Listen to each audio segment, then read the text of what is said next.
As time winds down, tensions only rise up. It's number 4 Syracuse against number 5 Boise State tonight, and with 3 games left in the PEC season, the hunt for an advantageous spot in May is more pressing now than ever. Welcome to Thursday Night Smash Bros. I'm Rowan Mastrangelo alongside my good friend Jack Elliott. We've got a good one in store tonight. It's Syracuse slated in at the 4 seed, a 7-3 record for the Orange, and Boise State sit at the 5 seed, 4-7.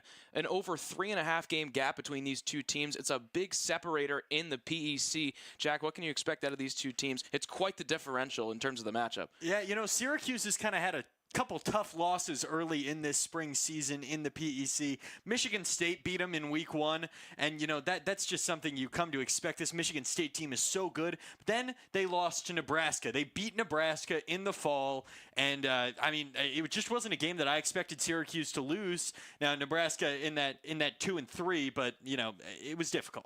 I want to take a look at the record for the PEC here, but before we do that, let's just take a quick look at the highlights here. This is Boise State against the Orange live right now. We are into the action, excuse me. So we're starting off here. Syrup for the Orange, the best player in America, and Gigantor as Wolf for the Boise State Broncos. Again, Syrup as Steve and Gigantor as Wolf. Syrup has jumped out to quite a lead here, a stock and some change for the Orange with an early lead against the Broncos. Yeah, you know, this is a matchup that Syracuse comes into expecting to win. Of course, you expect to win every match when Syrup is on the field, but this was one especially where they were like, all right, this should be a Syrup. This should get us 4-0 real early. Syrup came into his Syracuse campaign as a top 20 player in the world, and now that number is up to 11. Syrup has really proved himself and has shown exponential improvement, and that's really rubbed off on the rest of the team as Wolf comes in there with a big forward smash, but not enough to take out Syrup. Gigantor guarding the edge nicely, and up comes Syrup with a get-up attack. Both players now even on percents, just about, but Syrup obviously with a full stock lead. As Wolf flies off the stage, and there's a dash attack that'll take that second stock. 110% for Syrup. A 3-0 would be huge here for the Orange. I mean, Syrup obviously on pretty high percents, probably in that knockout zone. You'd prefer not to get knocked out here. You want to start off with an early 4-0 lead, especially given the matchups that we've got later on, Rowan. Syrup can't quite string together those jab combos, but he'll lock himself in and stock up on materials. Now in the mid percents, that's when Steve can really get dangerous. There's that mid-air poke, and the back air puts Gigantor up to 78%. Diamond tools nearly for Syrup, but that's going to get the first stock out of the way. Broncos now within just 1. Yeah, I mean, that's one that you just really don't want to give up if you're Syrup.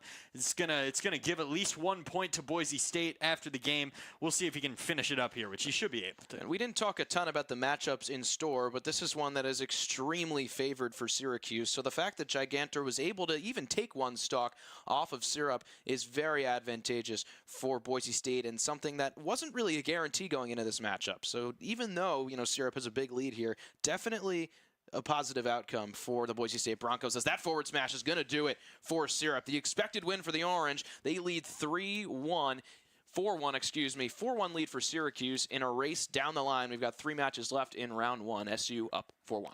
Yeah, so you kind of mentioned the format there, Rowan, and it's a bit confusing here in the PEC this year. Of course, we've had now a bunch of months to adjust to it, but to take you through it, it starts off with, you know, you've got Team 1 and Team 2. In this case, Syracuse is Team 1, Boise State is Team 2. If you're Team 1, you get the first blind pick, and if you're Team 2, you get the last blind pick. So in that last matchup of the 4, then it's a series of picks and counter picks throughout, and then, of course, you know, it's going to be, of those 4 matchups, you get a point for every stock you take off, and then an extra point if you win the one-on-one. And whoever ends up with the most points wins. And let's take a look through this Syracuse win. I mean, it was all Syrup, which was no surprise. That forward smash, the final blow. Syracuse leads 4-1, and that will lead us into our next matchup here. Syracuse's Drew fighting as Joker, and Boise State's Goki, fighting as Snake. I mean, 2 really tricky characters, very technical, but both a handful. Yeah, and you know, Gokis was one of the players for Boise State that Syracuse was a little worried about. Definitely one of the big dogs on their roster, I would say, or should I say the big stallions, given that they are horses. That's sure, that works too. The big snake? Yeah, the big snake. Any animal personification really works with the Boise State Broncos. Not really the Orange. No, you could go colors, you could go fruits, but either one. Do you think? I mean, this is a classic debate that is all over the university campus. Is Otto the Orange, SU's mascot, is that a fruit? Is that an orange? Or is that the personification? Is that the word that people use of the color orange? So I was always under the impression that he was a personification of the color orange. That's what like the mascot's Wikipedia says. Okay, that's what the internet says. I'm pulling up sources now. I don't know if is Wikipedia a reliable source. But we have the most reliable sources. We asked Otto. If you remember, I think you were there for that. I wasn't. Oh, okay. I think it was at we were singing a national anthem or something. Sure. We asked Otto whether he was the color orange or the fruit, and Otto himself said that he was the fruit. He said it. He didn't say. He said it was the fruit. We said, "Are you the fruit or are you the color?" Right. And he pointed at the fruit. So he is a fruit. That apparently. That's right. I'm on team fruit. Anyways, back to the game. Drew as Joker and Goki as Snake. You mentioned that Goki's just a fantastic player for Boise State, and that it couldn't be more true. But a big thing about these skilled players and just the game of Smash is what character you pick. I mean, certain characters or weaknesses are more pronounced than others, and it goes the same with strengths. And Snake is a character that if you know what you're doing with Snake, it just makes the task of your opponent, it's unbelievable. It's unfathomable. Snake is very overstimulating, and you'll see once we get into the game, there will be explosions left and right. There's a lot to focus on. It's going to be a tough match for Drew. Is there something to be said, Rowan, do you think, about picking a character where, like, it's not even that, the hitboxes or the frame rates are necessarily all that great, but there's just so much being blasted onto the screen that your opponent gets distracted? Oh, yeah, absolutely. I mean, this is a game where there's a lot going on, but the main thing that makes it so difficult is the pace.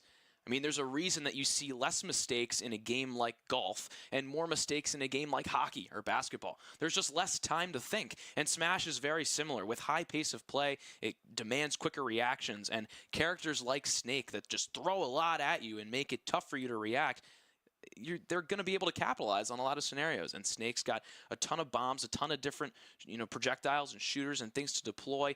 The hitboxes of Snake's moves are absolutely massive, makes it very difficult to avoid. There's just a lot going on, and that is totally a variable that's going to come into play here. But if anyone can compete from a character standpoint, it's definitely Joker. I mean, a really refined character, not a lot of gaps. When Joker was released, there was a ton of outcry. Just, one, people love the character, people love the franchise persona, but there was a lot of debate on, is this character perfect? Is there really any holes? And as time has gone on, that debate has kind of simmered, and through professional success, through players like Leo. But with Drew at the helm, it really does display Joker's well-roundedness as a character. Yeah, Drew is a fighter who has really grown a lot this season for Syracuse, dating back to the fall, that is. And we've talked about how, my theory is that is due to the presence of a guy like Syrup on the team who just makes everybody around him technically better as they scrimmage, as they practice against each other. Drew has been one of the biggest examples of that. He has improved so heavily. And as he improves, you get to see Joker take on a different form than when he first started playing, than when we first started seeing him. It's so cool to see, really, because when we go into week 1 of PEC play, Drew wasn't exactly getting consistent reps every week. I mean, there are certain fighters on this team that are, like Syrup and Sarvi are going to play every week. That's just how it is, and that's how any team works. But Drew wasn't exactly one of those guys, and the influence that Syrup has had on this entire roster, it can't be stated enough. When you have a veteran presence like that and someone who just understands the game, frankly, more than everybody else, it would be foolish to not share that insight. And it's exactly what Syrup has done. Drew, a prime example of that. Really excited to get into it here. Again, Drew as Joker for Syracuse. Goki as Snake for Boise State. Syracuse holds a 4-1 lead over the Broncos. Let's get to it. I mean, you've already got those explosions going off. You can see he's got a mine placed up there already. There's just so much to keep track of, Rowan. Yeah, you see all those explosions. All those explosions, they can be dropped on Joker, but they can also be picked up and thrown by Snake. A tough air dodge there, but he recovers on stage safely. Yeah, and I mean, here's the thing. He's got Sarvi on his name name tag.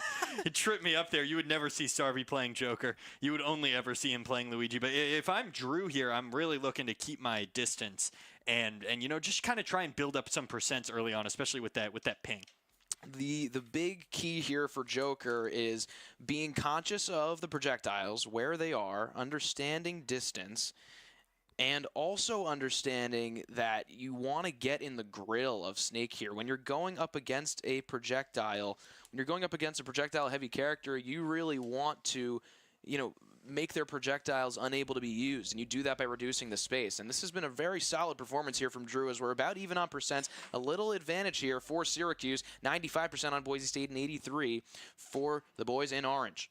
Yeah, it was a good grab there, but I mean, he's in that Arsene form, so he's going to be naturally a lot stronger. Excuse me. He fades out of it there, but that was the time to get the knockout, and he couldn't quite find it. Here's Drew jostling for control of center stage, and that he does. And now an edge guarding opportunity for Drew. Groki on the edge, jumps up, double jumps, gets to a platform, but a back air keeps him off the platform. 151, that's knockout zone, but those grenades coming in, making it difficult for Drew to set up position on the edge. Now a grab throws him right back off, and the explosion only furthers that percent. Oh, but a grenade takes the center stage control for Boise. I mean, that was fantastic play from Gokis. He sniped in there all the way off the side as Drew grabs the knockout to bring it back even, but wow, that was impressive. Those high percents, that's kind of what happens when both players are at high percents. Now we're back even in the low percents. 2 stocks apiece. Syracuse leads this matchup 4-1. And now Joker getting up a little high on percents there. Here's Drew. Well, not really high, excuse me. Here's Goki.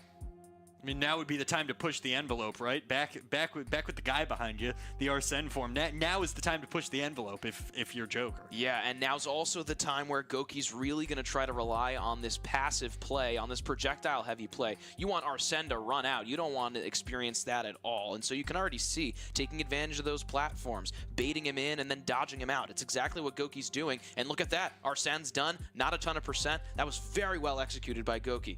I really enjoy the versatility of Snake, being able to play both up close and Whoa! I know you were talking to me, and that was insane. I mean, a very low percent kill. Knockout, excuse me. A lead here for the Broncos, and mid-percents for Goki. Very advantageous. Now here, fighting for center stage control, it's Drew. Hustling, needs to get a little more aggressive with the deficit in percents, but those projectiles making it tough. Now Arsene mode, a big explosion, back about even on percents with a full stock lead for the Broncos. Syracuse has lost in all 3 PEC titles this week. Coming into this one, they're the easy favorites, but can Doc Haskell and the Broncos pull it off? I mean, it would be really disappointing to get swept by Boise. And there's another one! That's the game! The same exact knockout as stock number 2 for the Broncos. It echoes in the third. Things are all tied back up now, Rowan. 5-5. That stock that Syrup gave up is looking a bit costly right now. And that was an incredible performance from Gokis, who you expected to play well, but wow. It was a huge win for the Broncos. And I mentioned this just before we got to that stock, but Syracuse on Rocket League, on Valorant, and on Overwatch suffered against the Broncos. And that's tough for the Orange. I mean, a program that has, been really putting in a lot. And this is the game that they are likely the most confident in. Yeah, and we're going to take a quick look at replays here it was a dominant performance from Gokis, from Snake, from Boise State, as it has been all week. But it's something that we were kind of chatting with program director Joey Gariziak about before the game, where, Rocket League went up 2-0. I was on the split screen for that, went up 2-0, even went up in Game 3, was looking for the sweep, and then got reverse swept, the last game ending in overtime. And it was a heartbreaker. And in Overwatch also, they went up 1-0 and then proceeded to lose 3 in a row, lost 3-1. And in Val, they took it to Game 3 and lost there. And what program director Joey Gariziak said is that every single night, Doc Haskell gave his guys a pep talk and completely changed the game around for them. Right around when they started to kind of slip, he gave that chat. Exactly. And it really lofted things up. Yep. Well, we're not sure if that happened over there in Boise, but SU went up 4-1, and now we're not at 5-5 as we head into match number 3. It'll be Sarvi as Luigi and Mata as Richter. Now, this is the matchup that, Jack, me and you are really keen on. Sarvi, excuse me, the beating heart, we like to call him, of this Smash roster. But Luigi fighting against Richter, it's a tough one. It's not it's not super inviting for Luigi. No, and here's the thing. Sarvi still felt good going into just about anybody that was left on the roster over there. That's why they blinded him in the third matchup. But yeah, it's not exactly ideal for him, and he was a little bit worried heading out of here. Now, he's got to get back confident. He's got to listen to Armed and Dangerous because we know he plays best. That's right. Yeah, it's their hype song, but because we know he plays best when he is at his most confident. That's absolutely right.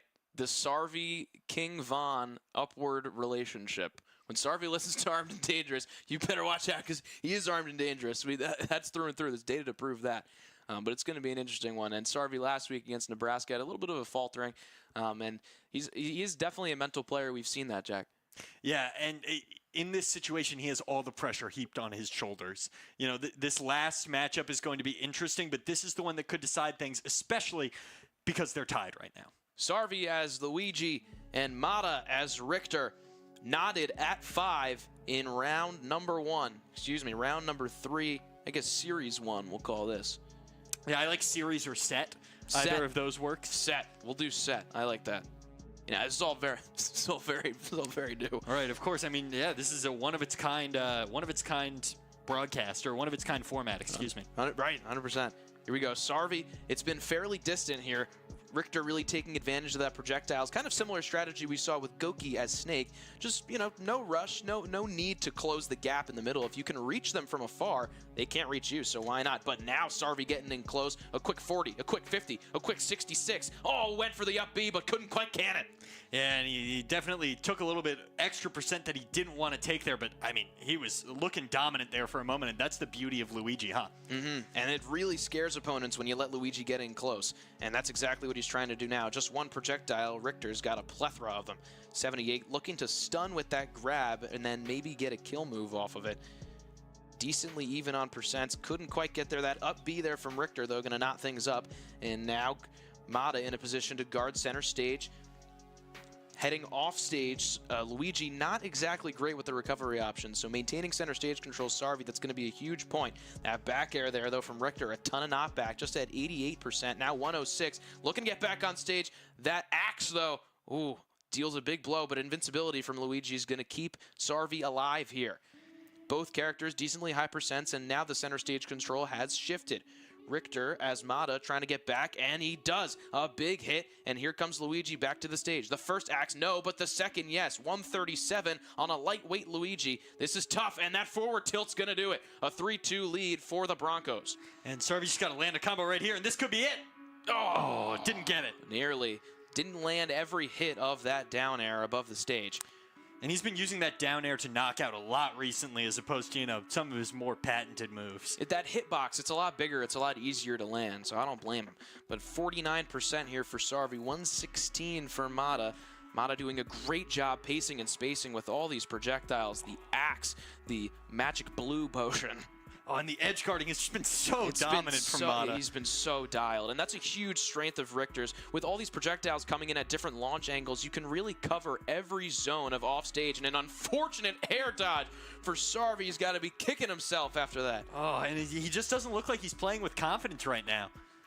Unfortunately, he's got to take at least a stock here, though, if he wants to give Ado Bears a chance in this last matchup. It's a game of momentum, and Mata has got a ton of it for his Broncos. Now a dash attack launches Mata off stage. Gonna have to recover. Oh, but that's stock. So the Boise State Broncos are gonna take it 2-0. Yeah, so it's going to be a 9-6 score now, and Ado Bears playing Min in this last matchup will have to do as good as Mata did against Sarvi or better in order to either force overtime or take it. So he'll have to survive with 2 stocks or better. So Mata took that one 3-1 against Sarvi, and we'll take a look. I mean, this one started fairly even. It was pretty back and forth, and even the first stock wasn't too bad. Mata was still up in the triple digits, but it was right around here, or excuse me, it was just before that where things started to take a turn, but that final stock, Mata went out just before Sarvi did there. So that stock goes out for Boise, and Syracuse obviously loses all 3. So that's a 3-1 Bronco win. And like you said, just clearing that up, it's Ado Bears and Supersonic next. Ado Bears for Cuse, Supersonic for Boise State. And you said Ado Bears has to win 3-1 or better to keep his Orange alive? Yes, exactly. Or 4-1 technically with the win. 4-1 or better. To keep Syracuse alive. And I think the score is a little bit misleading on that last matchup because Sarvi had an unfortunate air dodge that kind of led to an SD, and he was knocked out at 55% on the last stock, which is not a high percent at all. So I think he could have done a lot better than he showed there, and he got a little bit unfortunate and just didn't play with enough confidence in some areas. Boise State capitalizing on all they can, and they've got a lead now. I mean, that hypothetical pregame chat from Doc Haskell, it seems to have worked wonders, and it's a lot of pressure for Ado Bears, but Ado Bears has been on this roster for quite a while, has seen and played a lot of Smash, been in a lot of different scenarios. When it comes to Min Min against Olimar, I mean, what are you expecting to see out of Ado Bears and Supersonic? I mean, Min Min is one of my favorite characters to watch play just because there's so much versatility. It feels like you're up close and personal because of those long arms, even though you're all the way across the stage. This was a matchup that Syracuse was very happy with coming into it. And you know how I feel about Olimar, and I think you feel the same way. We'll put it there. We'll leave it at that. Min Min, a really exciting character to watch. And we've seen Ado Bears go through a lot of different characters, Donkey Kong, King DDD, and now settling in on Min Min a lot this year. That's been a real frequent flyer for Ado Bears, and he's done really good work with it. It's so fun to watch him play. Like you said, strikes a great balance between projectile play and also melee-centered play. So really good stuff there from Ado Bears. Score check. Score check, it is currently 9-6. Oh, so a 4-1 win for Syracuse knocks things up at 10-10. A 4-0 win gives it to Syracuse 10-9. Now, you have to favor Syracuse if things head to overtime, which they would if it's a 4-1 win, because you just throw in the best player in America, and you kind of say, all right, yeah, he's got it. Right. It's a tough sell if you're anyone but the Orange in overtime. But they've got to get there first. 9-6 Broncos lead right now. It's Ado Bears as Min Min for the Orange and Supersonic as Olimar for Boise State. And already some good play you're seeing from Ado Bears. I like what I'm seeing so far, kind of allowing Min Min to control where the play is, how close they are, but still, dealing a ton of percents early. Both these characters fairly comfortable in projectile scenarios, but Min Min has just a little more versatility when it comes to melee, so I'm curious how Ado Bears is going to approach that. But right now, he's keeping his distance and is very comfortable with it. A big percent lead, and obviously Olimar, clearly a very lightweight fighter. So we've got that mace out early, and the Dragon can't quite do it. Looking for an angle to get something as Olimar is on the edge. There's another hit, 118. Supersonic scrambling back to center stage, but Ado Bears not quite letting him get there. Nearly tagged him again, and there's one there. We'll do it with the ring. That's got a very unique launch angle, and it came into play there, advantageous for Ado Bears. 135-43, a huge percent advantage for Ado Bears, and almost did it right there. You got to finish this stock quickly, though, so that you can immediately get to work on the next one. While you're still at pretty low percents on this first stock, that's going to be the key to taking either forcing overtime or taking a victory for Syracuse here. Ado Bears really hunting for any contact, especially through that neutral air. It's one of the best in the game, covers a ton of range, and comes out very quick. That one can't quite do it, though. A lot of time spent off the stage, gearing up. Oh, and that's going to do it. Yeah, the 1-2 from Ado Bears. Oh, that was disgusting, Rowan. I really quite enjoyed that one. Just a uppercut followed by immediately another uppercut. And now a big opportunity here, like we said before.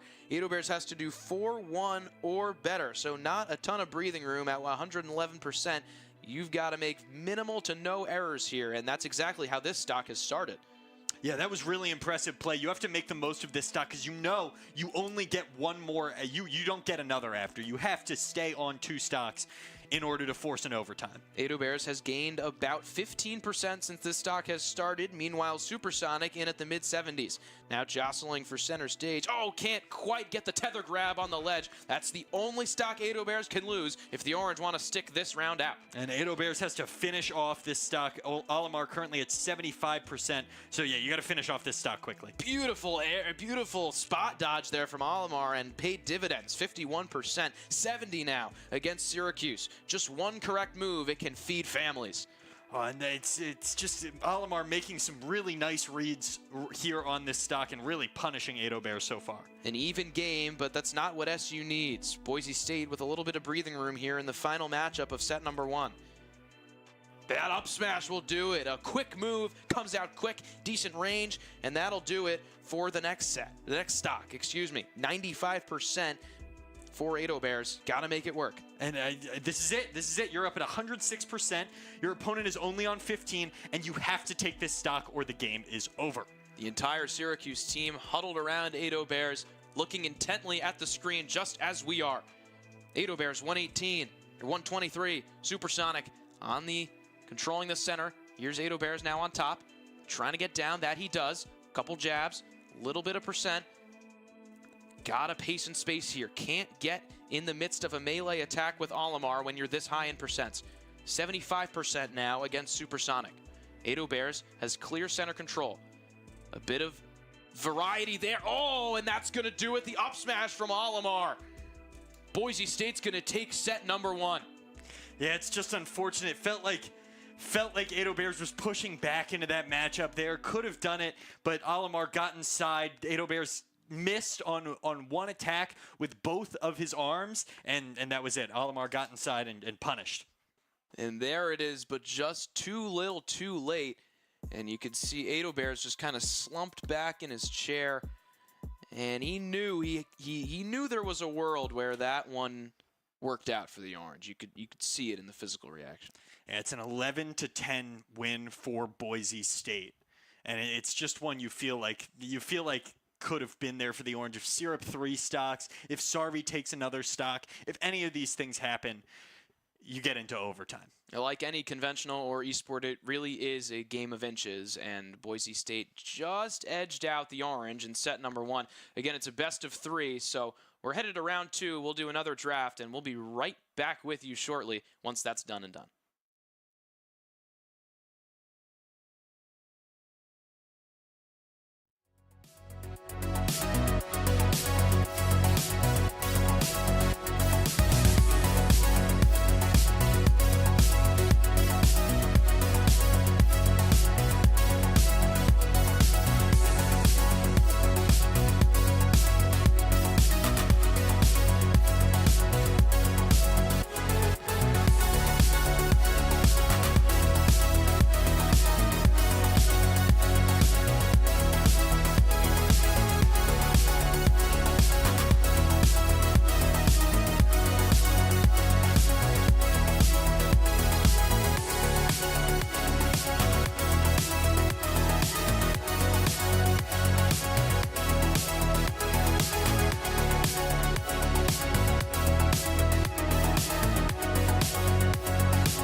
against Boise State, Syracuse has been going up early and then falling behind. Now, Syracuse is behind early and has to make a comeback. It's Thursday night Super Smash Bros. We're back here in the Shine Gaming and Esports Center. We've got myself, Jack Elliott, and Rowan Mastrangelo next to me. And it was a heartbreaking 11-10 loss in set one for Syracuse. What'd you make of it? It was a close one. It was so back and forth. I mean, Syracuse went up 4-1 to start things off, and that was expected because it was Syrup going up in round one, best player in the country, and he showed just that. But it just wasn't quite enough. Syracuse faltered by one stock. It was an 11-10 win for the Broncos, and a big one at that. I mean, this is a title that Syracuse has really showed a lot of promise in all year throughout the PEC, and it was one that the Orange were very hopeful about. And while that hope is still very much alive, playing from behind is tough, and it's what Syracuse is going to have to do after falling in round one. Yeah, it affects your confidence. It affects your strategy, especially in the draft that we just saw Coach Bear do outside with Sarvi. Let's take a look through the results of that draft. Syracuse chose to stick as Team A as the losers, so they got the first blind pick. They, again, blinded Syrup, who is going to play Steve. Then you've got Supersonic playing Alamar for the Broncos, followed up by their blind pick, Snake playing Gokis, who then Syracuse picked Joker, and that was an interesting conversation out there. It absolutely was. Coach Nikita Bear asked Drew, he said, Drew, do you think you can take two stocks? Do you think you can win this matchup here against Gokis? And Drew looked up really without hesitation and said, yeah, I want that back. So it's really exciting to see the confidence coming out of Drew, but also just to see the fight. He wants that. There's a little bit of pride on the line, and Drew is a fairly reserved player, but he definitely showed some confidence there and showed just some want to get that back. Yeah, then Syracuse went and they picked somebody who they were considering picking into Gokis, and it's another super improved player for this team. It's Talia playing Yoshi, who is blind picked, and they chose Mata playing Greninja this time instead of Richter. And that kind of kept them from, they wanted to go Sarvi into that matchup, but they knew that they didn't want Sarvi to have to play that Richter again. Yeah, I think it's a totally smart decision from Coach Bear. I mean, leaving Sarvi out of this one, it's a tough decision, but I really think it is the right play, especially when you just saw how advantageous that character matchup was for Boise State. But Talia, like you said, has shown a lot of improvement, and we're not quite there yet, but I'm excited to see it. But for now, let's hone in on Syrup, Steve, and Supersonic Alamar. Yeah, Supersonic played really well last game, took the required amount of stocks off of Ado Bears playing Min Min in order to win. Got him in the minecart, though, early. Syrup is going to punish with a little forward air. Tries to get the drop on him, can't quite get it to go, and we are off to the races already. Some really, really good DI to stay alive there for Alamar. Syrup trying to find something offline and couldn't quite get it. There it is. Read that pop up to perfection. The forward air does it with diamond tools, no question. And he's still got diamond tools and still has not taken a single percent. Yeah. So if Syrup wanted that 3-stock last game, he's got a chance to get it now. It's a zero to death the long way, but either way, look at this. I mean, this is not only such a great matchup for Steve, but this is prime Syrup. And it's really interesting that they blinded Alamar into, or excuse me, that they counterpicked Alamar into Steve. I guess they figured, he's one of our best players. He can go ahead and do it, right? But has not worked out so far. Syrup kind of mining off to that right side. Can't quite get anything to go. Gets a minecart off now, has an opportunity to edge guard. Isn't going to go for anything. Goes for the back air, doesn't get it. Goes for the grab, doesn't get it. Another minecart. Now just mining around mid stage. Another minecart. He's been using that to great effect against Alamar so far. Yeah, it's a great not combo starter, but it's a great segue into a lot of these knockout moves when you're around mid-high percents, like that one right there. It just gives you time to stall, prepare, and you know exactly where your opponent is going. More edge guarding opportunity. Takes a second to mine. Goes for the TNT and blasts Alamar off the stage. 50% to work with. Syrup's got a real opportunity early. Yeah, and Syrup timed that perfectly. He knew exactly when the invincibility when you're hanging off the edge was about to expire, and he timed that very nicely. Really, really well done. That's what you can do when you are one of the best players in the nation. Gets a nice back air to go, and they're back on even percent. 2 stock difference, though. Syrup trying to finish off the 3-stock. Goes for a footstool down air, doesn't get it. Launches a minecart off stage. No materials, has to take a moment to mine. Chooses to take himself off stage instead. Gets into an advantageous position. Now mining on the far left side of the stage. Tried to get a little combo going there against Olimar, but instead gets whacked off. Olimar up to 89% now. Syrup mining yet again on that left side. Another minecart, can't get it to go. Down air, doesn't get it either. Mining on that right platform, nothing yet. Builds a wall and mines a little bit more. He's got a decent amount of materials now to work with, although he is below halfway. Needs to get a little combo started. The back air, the knockout. Syracuse starts things off with a 3-stock. Syrup leads the way for the Orange and starts them off with a 4-0 advantage. That was vintage Syrup out there. Vintage Syrup. I don't even know if he's 21 yet. He's 18. he's a freshman. Vintage Syrup. I mean, he was absolutely cooking, and it's what Syracuse needed. The 4-1 last time around, it was good, but this was great, and it's exactly what you can expect out of Syrup, what you can expect out of the best player in the country. If you're going to force a third game, if you're going to force a game 3, that's exactly the way that you want to do it. Every stock is just so valuable, and we saw that in game 1. If Syrup 4-0'd, we would have been in overtime, and maybe things would have looked a little different. You know, if Sarvi was able to take a stock and didn't air dodge accidentally, maybe we would be in a different position. Every stock just has so much weight, and so while a 4-0 might look like something that's expected, you can never expect anything, and you can never just assume. Every stock, so much value. Let's take a second look at that absolutely fantastic performance. You've got the first knockout there, 115% knockout. You've got the second one upcoming. That was, I mean, he's been using that combo a lot to edge guard recently, and it's been working to great effect. And then the final back air, I mean, always works. A back air with diamond tools, it kills at such low percents, and it's a fairly safe move to throw out, and it paid off, just clicked. Beautiful. Coming up next, we've got the get back for Drew. Drew playing Joker against Gokis, playing Snake for the Boise State Broncos. And really, I think the goal here is what Coach Bear asked him was, can you take 2 stocks?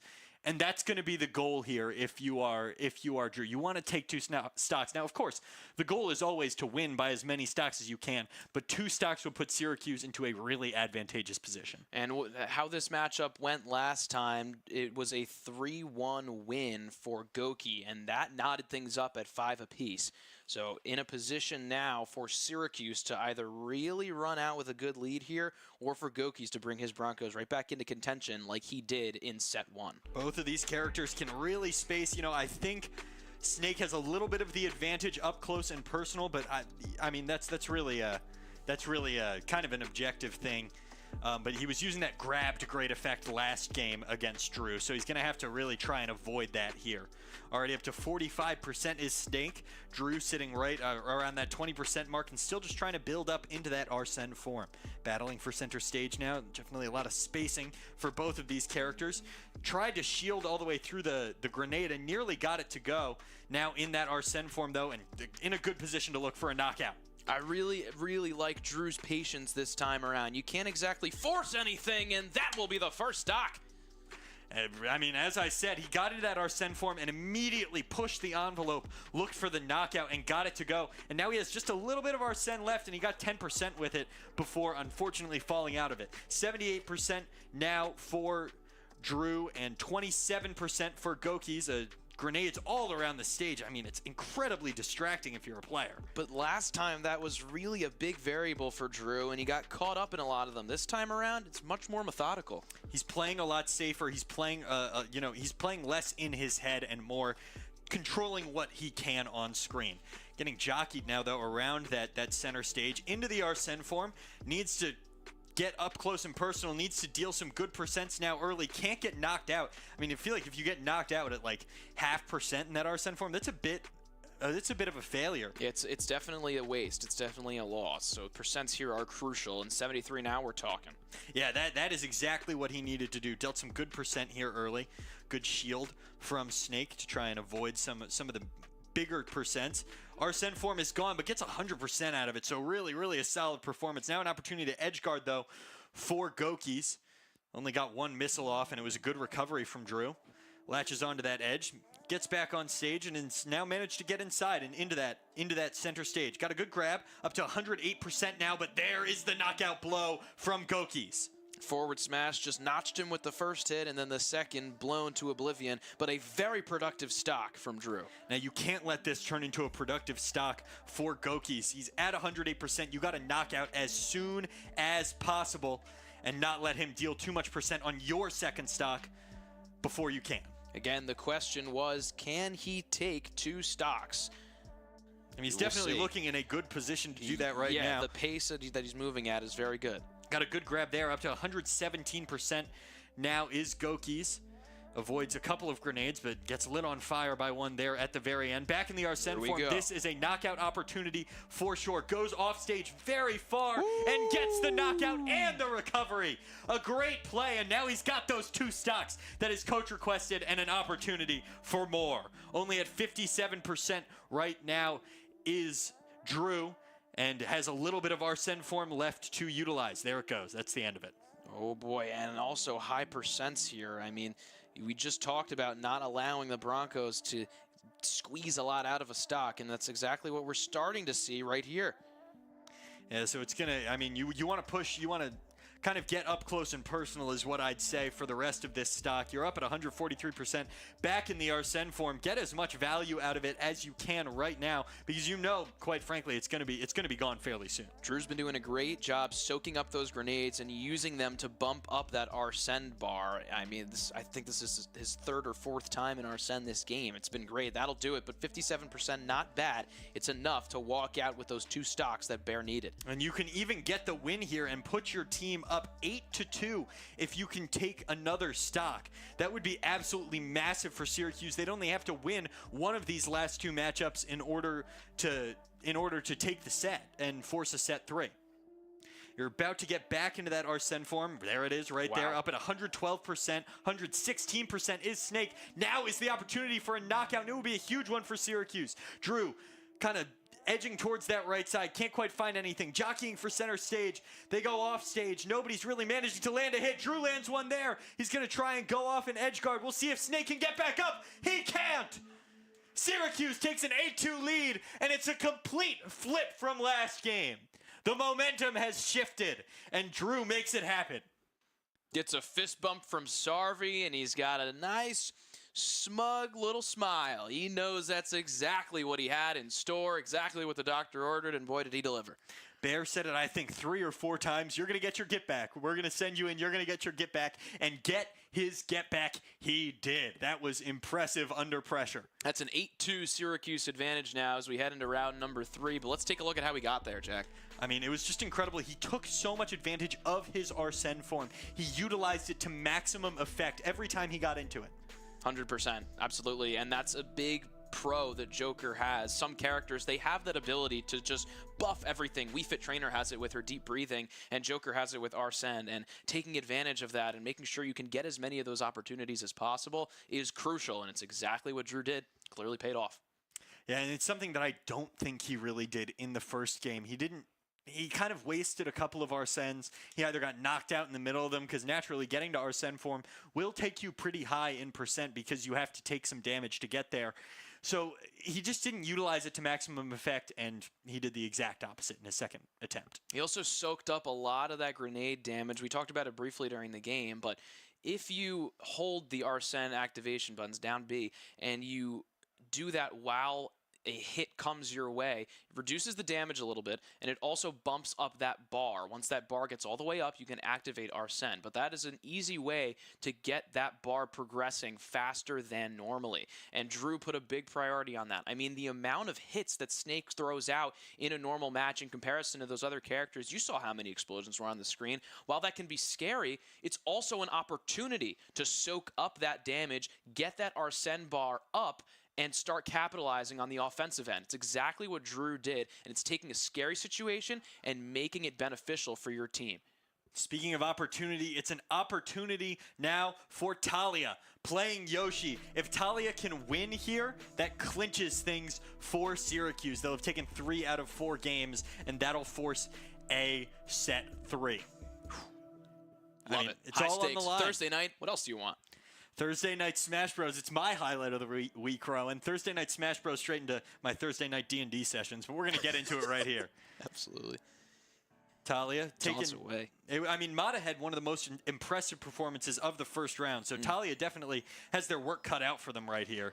24% already, and I mean, Greninja is an annoying character to fight. So frustrating, but over online, it's a little easier.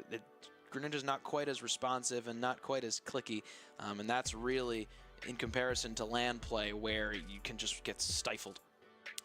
Talia has dealt a little bit of percent here, obviously still down on percent, 65 to 33, trying to make some more use of that egg throw, but a good little jab combo from Greninja will send them off stage. Talia trying to recover. Tries to land that little kicking move, but it was a good reaction from Greninja to fight back. 51% gets a couple of tail whips to land in a row. Up to 66% now is Greninja. Goes for the grab, can't quite get it.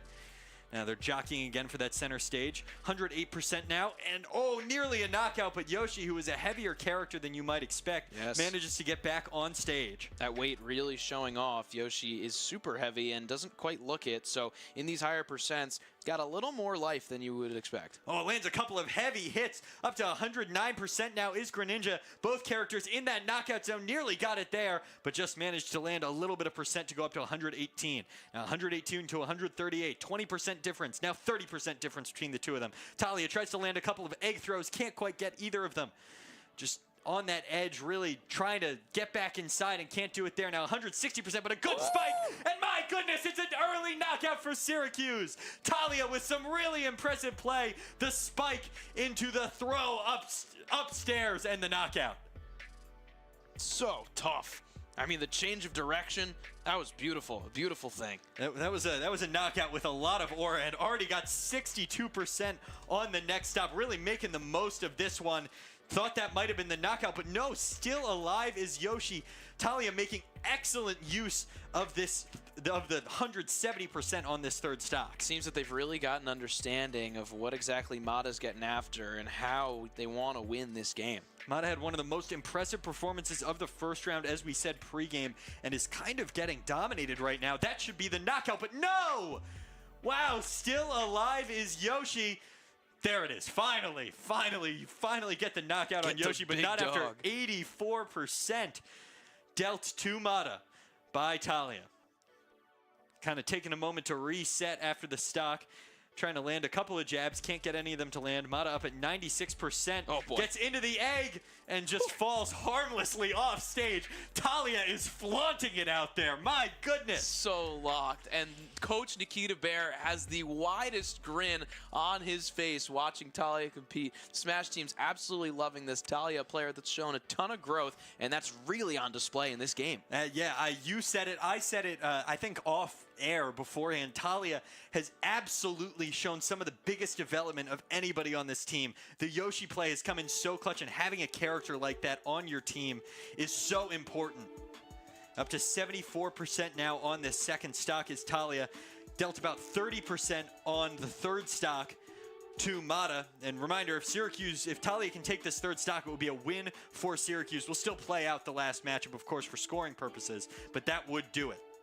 114% on the stock is Talia, and Mata dealing a bit more damage. Talia has an advantage when those platforms are on the stage, and has less of an advantage when they are not there, and it's a blank slate. Looking for it now. The platforms, they're there, but they're not quite able to be used to the effect that Talia would like. Tosses an egg and gets knocked out. A good punish from Mata. So it's 37% now, 55% to none on this last stock. Talia with a slight percent advantage now needs to string a couple hits together and finish things off. It's a great stock for Mata, and it seems the momentum kind of starting to turn a little bit as we get into high tension play. Yeah, this is where the pressure element starts to play an effect. Your blood's pumping in your ears. It's a little bit scary. 62% now for Mata, 54% for Talia. And Mata has done a good job responding. Now takes the percent advantage for the first time all match. Gets a good grab and a good stun, and knocked off stage there is Talia. Now fighting on that right side, can't quite get anything to land. Up to 104%, needs to make use of Yoshi's tankiness and find a way to get something going here. Absolutely, Jack. You're really going to have to take advantage of the absolute size of Yoshi here once you get into these high percents. Gives you a little more leeway, but got to start making moves now. 127% now for Talia on that right side. Hasn't been able to break through the barriers of Mata really in the last couple minutes. And it's a knockout.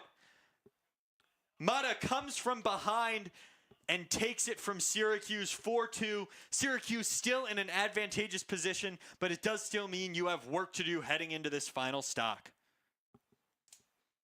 To be specific, the work to do is you need to take one stock, Rowan, and you will win. Right. It's a 10-6 game, Syracuse with the advantage. So the only way for Boise State to stay in this is if Starmiss, excuse me, Starmiss, 3-0s Scooby. And then you get a joyful rematch with Syrup in that. But that was such a beautiful play from Talia. And then from there, it was kind of all... Yeah. It was all Mata. Yeah. After that egg grab. It's so interesting how in Smash the tides can turn so fast. And we see that in a lot of titles, but nothing quite like Smash. I mean, what a combo does, or something in your brain firing off saying, okay, you've done that 3 times in a row. You're not going to do it a 4th. Just understanding patterns and recognizing a game can switch like that. That was a prime example right there. Again, Talia got out to a huge lead. I mean, it was such a one-sided game to start, but it's the complete opposite when it wrapped up. So coming up next for Syracuse, we've got Scooby playing Me Brawler, and the mission for Scooby is just take one stock. That's right. Off of Starmiss playing Rosalina. I mean, seems simple enough, but again, like we said, I mean, we expected Syrup to get a 3-0 in the first set, and we didn't quite see that. Did it today, but nothing is expected, and taking one stock against a team in the PEC, against a team like Boise State, who has a lot to prove and really wants to, start chasing towards that upper half of the conference, and who we've seen today has been really on it. I mean, a team that is 4-7, under 500, against a team like Syracuse, 7-4, well within winning majority of your games. They've really proved themselves, and even if you need one stock or 3, batten down the hatches. Get ready to lock in. And the most interesting part of this matchup, for me, is that we haven't seen either of these players today. Neither of these players have played for their teams today. They didn't play in set 1. They're replacing Ado Bears and Gigantor from set 1. So that's going to be something to watch here. We don't really know what we're getting into. They're going to taunt and get into it. We've got, I think, a little bit slightly changed Me Brawler setup here for Scooby, getting off with a really heavy combo. My goodness, 64% already, 71% on Starmiss, and setting up a really advantageous position to close things out for Syracuse here. Scooby's showing why Me Brawler is a good pick here against Rosalina and Luma. Tries to get that uppercut, can't quite get it. Good parry, kicked off stage, looking to end things off here. Gets the edge guard, and it's a knockout and a Syracuse win. I mean, that's not something you see often out of Me Brawler, an edge guard with that, that big shot put, but got it to work right there. That was fantastic. Made quick work. It was less than a minute to secure the win for Syracuse.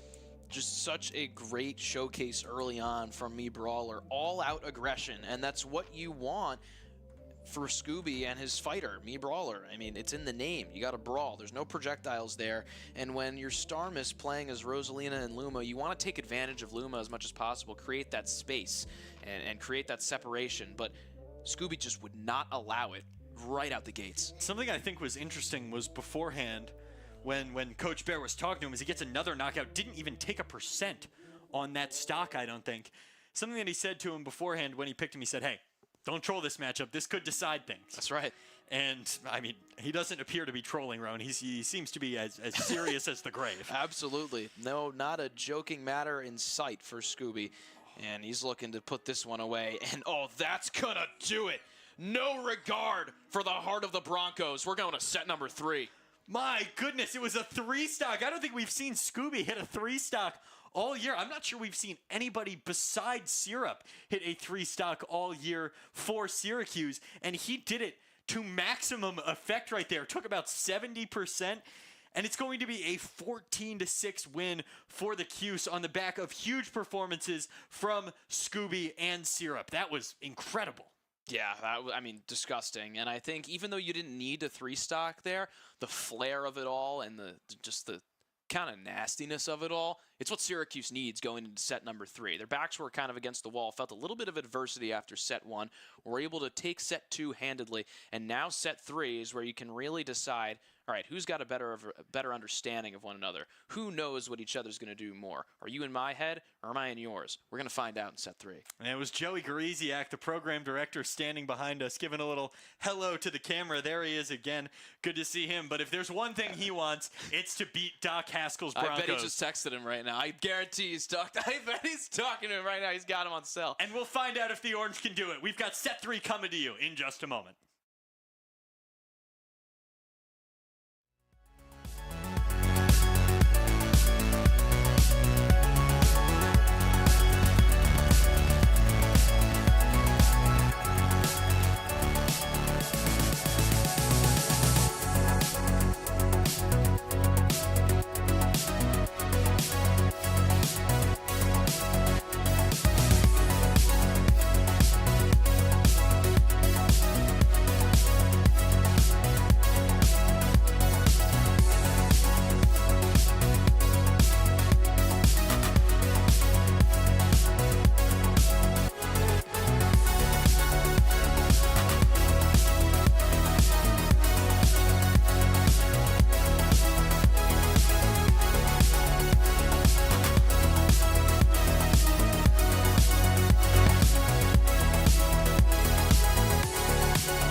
Boise State took round one. Syracuse took round two, and that means one thing, Jack. We're headed to set number 3.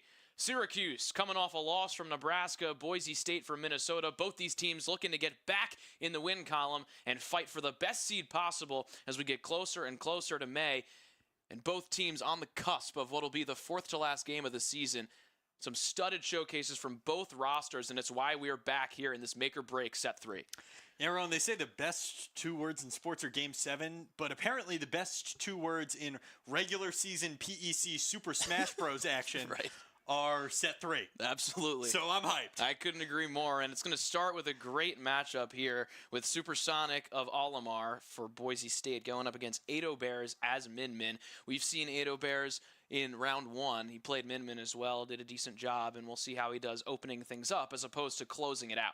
Yeah, I was really impressed with his round 1 performance. He, if I can check my notes real quick, he took his game over Supersonic, so they favor him going into this matchup. That's pretty clear, and he's ready to get his get back. Absolutely, and we're going to see how that one goes, but I'd like to talk just a little bit before we head into this. I know we're getting right into it, but set number 2, what did you see from the Orange that you liked? I mean, they just executed better in every single facet of the game. They played better in every state, and they won the matchups that they had to. I especially liked what I saw out of Drew playing Joker and Scooby playing Me Brawler, both of whom won their matchups. Well, here's Ado Bears and Supersonic. Ado Bears of the Orange and Supersonic of Boise State. This set, the last one. Whoever takes it will take home the W. Either Syracuse moves to 8-3 or drops to 7-4. And right now, it's Supersonic with a hot start, and Ado Bears just a little bit behind in percents at that 108, now 110 territory. Getting a little aggressive there with a dash attack, a double roll to the left side, and both players fighting for center stage. Here's Min Min now throwing out a couple moves. First an up smash, no good. The dash attack gets it, and then the neutral air ties right into it. Yeah, I really like the way that Min Min can defend against the Pikmin. Oh yeah, that up smash. That'll be the first stock of set number 3. A quick trigger from Ado Bears gets the orange going. As I was saying before, that absolutely disgusting fatality. I really like the way that Min Min can defend against the Pikmin, because as they're being thrown towards you or running at you, you can hit them out of the way. Claps right back. Yeah, supersonic. A nice forward air. Falling forward air, that is. It was a good 41% though on that third stock, especially when you fell behind early. Min Min evades, gets back to center. And now Olimar, again, supersonic, gets back up, but not quite control of center stage. Ado Bears constantly shifting between those 3 arms, and that down smash will fly supersonic off to the edge. Some good stage control showcased in the mid-range of this stock here from Ado Bears. Oh, chasing high above the stage, but can't quite find connection to supersonic, but now he can. A good stock lead here for Ado Bears as he closes in with a 2-1 lead. Yeah, I like the way that all of the different arms parlay together. When you're just bashing in midfield, you use a lot of that mace. For, the edge guarding, or if your opponent's being juggled around like he is now, up to 81%, you use that, I don't exactly know what it is. It's a little rolly thing. And then if you need to edge guard it, he's been using the dragon a lot to edge guard. Here's the sliding dash attack, can't quite connect, but now it's Olimar on the side in supersonic for Boise State. And Min Min, Ado Bears, keeping control of that center stage. A knockout here would be big, getting that 3-1 win for Syracuse. Again, like we mentioned, every stock counts. That dash attack, not a ton of knockback, but another opportunity to send Supersonic into the void. 128 for Supersonic, 93 for Ado Bears. Now fighting for center stage. That shot there from the Dragon pushes the lightweight Supersonic further off the stage. Can't connect that one, a well-timed shield, but that one no avail. Now 144, that's high percents, and 123, there's the blow, and that'll do it. The 3-1 win to start things off. Syracuse pedal to the metal early on in set 3. Yeah, it was really impressive. I mean, that was exactly, he got his get back, and he took advantage of it. Ado Bears did there. And because of the extra point from the win, the Syracuse 4-1 lead, exactly how you wanted to start. And that's exactly how the Orange started off set number 1. They went on to lose, but that one started with Syrup, a 4-1 win. So a little bit of deja vu. I'm sure the Broncos are hoping for that, but Syracuse looking to, get this one going in a different fashion. But let's take a look at how Ado Bears took that 4-1 win. I mean, it was just constant pressure and constant control of the center. I feel like Supersonic was just always looking to get back on the stage, whereas Ado Bears was looking to maintain something that he had already set up. I mean, it felt like a really great character matchup there for Syracuse. Min Min countered pretty much everything that Olimar was trying to do in every facet of the game. Right. Olimar is really successful against a lot of characters because he's able to maintain that space with the Pikmin. But you know who maintains space even better is someone like Min Min. So it's taking something that you rely on, and it's just one-upping it. So it's really tough, and that was absolutely evident in match number 1. But we'll head to match number 2 now. It's going to be Gokis and Snake up against Talia as Yoshi. Yeah, this is going to be an interesting one. Gokis has been very strong for Boise State. Won in game 1 against Drew in really dominant fashion. And then Drew took it in game 2 and flipped the script on its head and won 4-2. Now playing somebody entirely new for Syracuse, Talia, who started off really strong in set 2, but faltered towards the end and eventually lost. Something really interesting about this matchup is when Drew took on Gokis in set number 2. That was a counter pick from Syracuse. But Gokis this time around was a counter pick from Talia. When SU was deciding who to counter pick in set number 2, Coach Nikita Bear, there was a lot of discussion between Drew and Talia. He asked Drew, do you think he can take 2 stocks off of Gokis? And Drew replied with the emphatic yes that turned out to turn into reality. But before that, there was a conversation with Talia, and they kind of went back and forth, and Talia was confident, was prepared to do that matchup, but Drew was just really fired up for it. But mentally, Talia was ready to take on Gokis in set number 2. And now that hypothetical that was floating around, we're about to see it in just a matter of moments. Yeah, that's something that really gets me hyped for this matchup, Rowan. It's going to be interesting to see. Syracuse, in a lot of cases today, has gotten the matchup that they wanted, has gotten the opportunities that they wanted, and we're going to get it right here. We need to see, if you want a Syracuse win here, you're going to need to see some aggressive play from Talia up against Gokis. Yoshi is a character that has just one projectile option, and Snake has an absolute breadbasket of them to sort through. So we're going to need to see the closing of the gap, the maintaining of center stage, and just giving Snake as little room as possible to breathe as we get into this one, about even on percents early on, 20 to 27. Snake dealing a little bit of percents to himself by accident, and Talia taking full advantage, up to 69 now with an up smash, or excuse me, an up air, and then a couple moves, a couple jabs, a failed spike on the soft spot, but that projectile and also chasing off the edge nonetheless will deal a decent amount of percents up against Gokis. Yeah, I like what I see early from Talia, taking advantage, getting up close and personal, using those, really heavy attacks of Yoshi that deal way more percents than I feel like you'd expect them to. And now here come the projectiles and the spacing from Gokis, something that Snake does better than just about anybody. 130 though, high percents for a middleweight character. The back air will do it. Talia takes stock number 1. There it is. I mean, it felt kind of inevitable after that early combo. Just needed to reset, attack again. Got it right there. 87% for Talia, and a fresh, clean slate there for Gokis. Gokis is starting to make a couple moves. Talia has a stock here that they can take a lot of advantage of. You've got a lead, and now deal some percents on the second stock before you get knocked out. That forward air is doing numbers, as is the up air. 50% now on Snake, and 107. Oh, sucks him up on the egg. That's a bit of a scare. A good recovery from Snake, one that he's definitely wired with, and it's tough for Snake not to recover. His recovery is very good, but that move, whenever you see it come up, that took one of the stocks in set number 2, Jack. It did, and then there was no recovery available then, but it happens there.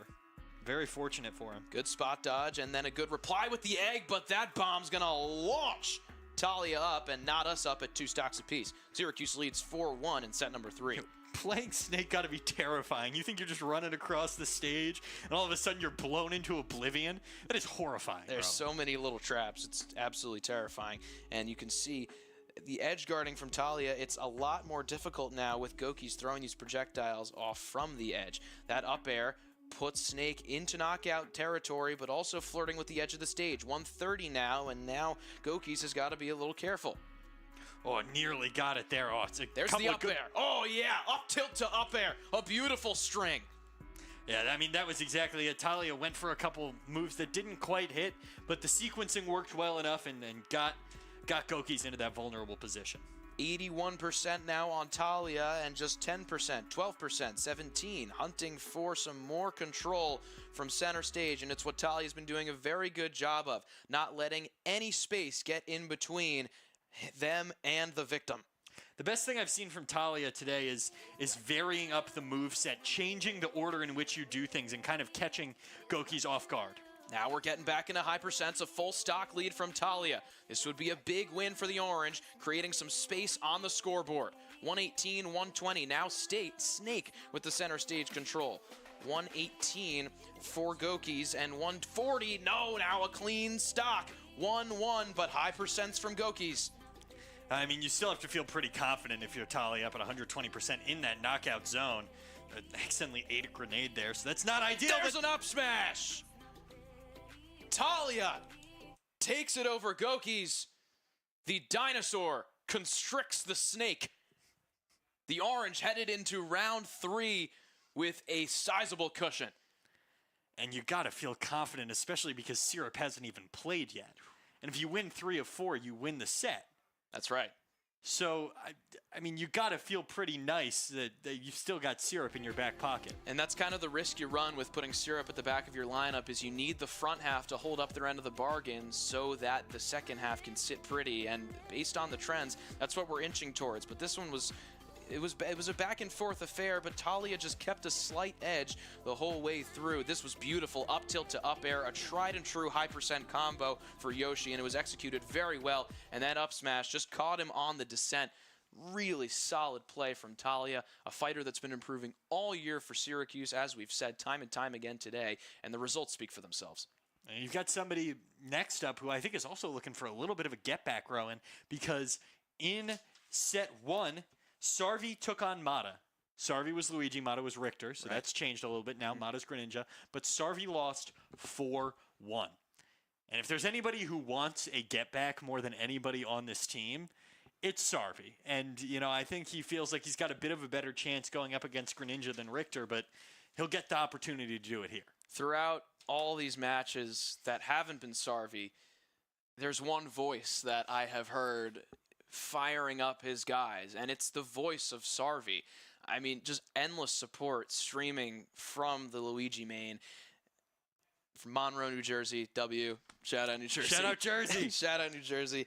But, I mean, when it comes to support and an uplifting teammate and just a guy to rely on, it's Sarvi through and through. And he sits in a big spot here for Syracuse, an attempt to dig them out of a hole that they got themselves into set one, and one that I'm sure Sarvi, you know, would put part of the blame on himself for. And Sarvi can secure the win for Syracuse with a victory here. And I mean, you know he wants to do that. Oh, showing his stuff early. Couldn't quite seal that final up B, but a decent showcase of percents there. Greninja, a very fast-moving character.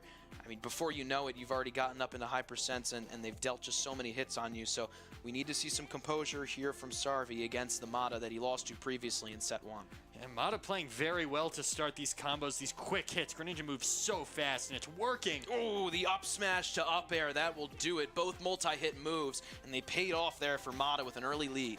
Yeah, I mean, that was an impressive stock. That was exactly what Mata wanted. Now Luigi. Both those I endings. Unfortunate. Yeah, it can get confusing, especially because they're both original characters in the game. Right, you know, right. It gets confusing a little bit. Absolutely. Now almost a full stock lead here for Gokis, and definitely a full stock lead now. Sarvi needs to start maintaining center stage control a little bit and closing the gap. It's tough when you go against a character as quick as Greninja, but nonetheless, I'm sure Sarvi wants it more than anyone on this SU roster to be the guy to put the orange into that safe and sound winning position, but that gap is getting even wider and that mission is getting more and more difficult. Yeah, I mean, you're going to have to reverse sweep here if you're Sarvi, and it's possible for a character so combo heavy like Luigi, but you're going to have to get going like right now. 74% and 13%, but really what you should divert your attention to is the stock count. 3 of them for Mata and just a lonely 1 for Sarvi. Now here's Luigi, a dash attack, sends Mata off stage, cleanly gets on, hops over the dash attack, and now a complete shift in center stage control. Oh, but that side B, a failure to tech that, but it's okay. The percent just low enough for Mata to recover on stage safely. Yeah, I mean, that was a really impressive move, and that was Sarvi. You know, it looked like he gained a little bit of confidence on that move, but Mata is just dominant right now. The forward air from Mata keeps Sarvi off stage, and wow. I mean, you come into that one wanting to win, and that couldn't have been turned more aggressively on its head. Mata 3-0 Sarvi as we head into round 4.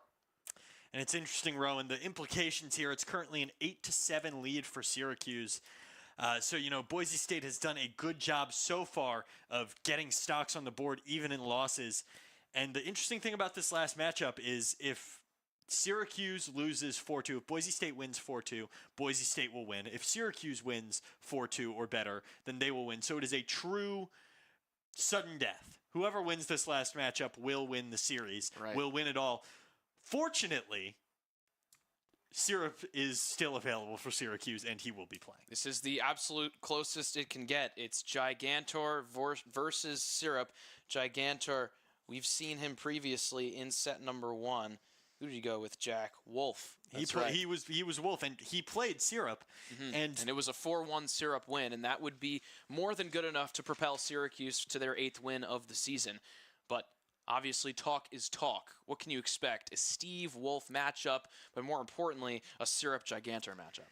I mean, I was very impressed with the fact that he was even able to take a stock off of Syrup. It was a late stock that he took. It was kind of a garbage time stock, as they say, but it was important, and it was the difference in Game 1 for Boise State. If they hadn't had that, then it would have gone to overtime, and Syrup would have gotten another chance. So I don't know. You know, I was impressed with the fact that he was able to take a stock. Whether he can take 3 before getting 3 taken on his own, it's a whole other question. And Syrup's been in these types of scenarios just time and time again. I mean, the amount of tournament experience Syrup has, it's too much to count. So situations like this, I can only imagine that he's calm, composed. Syrup playing from an online point today, whereas all of his fellow teammates are here in the Shine Gaming and Esports Center with us playing in a LAN format. So maybe a little bit of a disadvantage there, but I mean, the player ranking, you put those two together and it offset a little bit. What do you think is going through the mind of Syrup right now? I mean, it is still, it's still technically online for these guys as well. It's right. Just they're all together. They can give each other the support. Yes. Syrup, he's alone. Probably, I mean, I don't know where he's probably was playing at a tournament somewhere because that's what he does. But, he's alone. He's got to kind of stay focused and locked in.